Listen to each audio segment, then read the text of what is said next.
from the nation's capital, this is the National News Desk, America's News Now. Good Monday evening. Thank you for joining us. I'm Dee Dee Gatton, and we begin with breaking news as we come on the air tonight. The Senate has just voted to end the longest government shutdown in American history.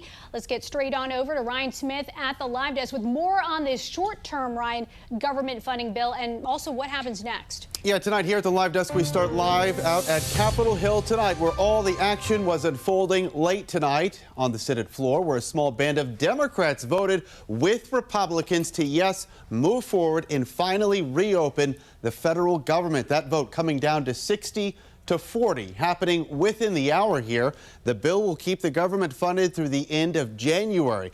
Also late tonight, Wisconsin Senator Tammy Baldwin putting forth an amendment to extend health care subsidies, the driving issue behind the shutdown, but that has been tabled. The bipartisan Senate deal must still pass the House. GOP leaders are hopeful it could pass as soon as Wednesday, all of course before heading to the president's desk.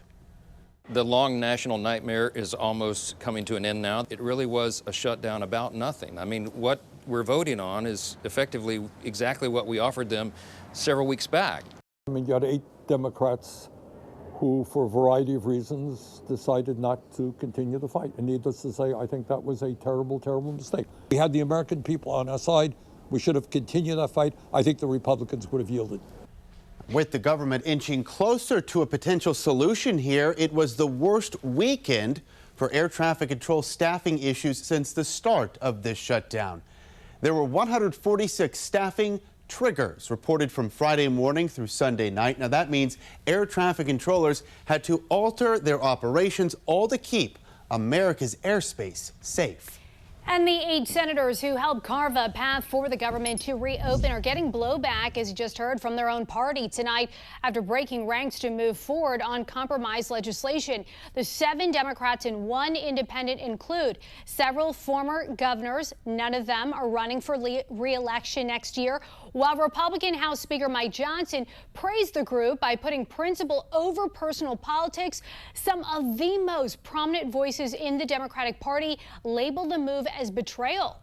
The move, opposed by the 2 Democratic Party leaders, Chuck Schumer and Hakeem Jeffries, means an extension of the Affordable Care Act subsidies won't be guaranteed by the end of the year. But as Ryan just mentioned, a vote will be held in the coming weeks to determine its fate. The breaking ranks now causing seams to be torn within the Democratic Party. Several media members here on social media, they're reacting to those who crossed aisle lines, but are also lashing out on their own party's leadership to let